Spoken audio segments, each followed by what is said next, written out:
ఆంధ్రజ్యోతి వ్యవహార శైలి పాత రోజుల్లో ఇంట్లో ఉండేటటువంటి మేనమామ లాంటోడు. పాత రోజుల్లో ఇంట్లో ఉన్న మేనమామ లాంటోడు. ఈనాడు వచ్చేటప్పటికి పాత రోజుల్లో ఉన్నటువంటి భార్య లాంటోడు, ఇంటి ఇల్లాలు లాంటోడు అనమాట. పాత రోజుల భార్య, ఇప్పుడు కాదు.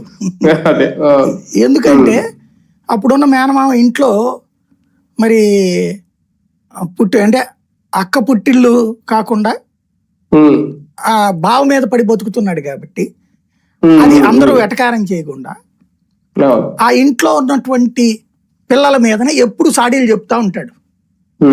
చెబుతా, బావా నువ్వు గొప్పోడివి, ఆడేంటి అట్ట తయారయ్యాడు, ఆడు సరిగ్గా చదవట్లేదు, వీడు పరం దరిద్రంగా తయారయ్యాడు, వాడికి మ్యాథ్స్ రాదు, వీడికి సైన్స్ రాదు అని పద్దాక బావతో చెప్పి తిట్టిస్తా ఉంటాడు. తద్వారా ఇంట్లో బావ ఆధిపత్యాన్ని వీడు చెలాయిస్తా ఉంటాడు.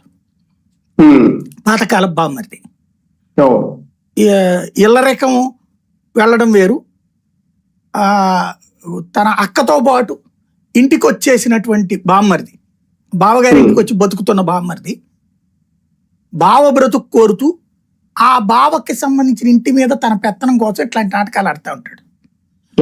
ఆంధ్రజ్యోతి వ్యవహార శైలి అది. ఎన్టీ రామారావు గారు దేవుడు,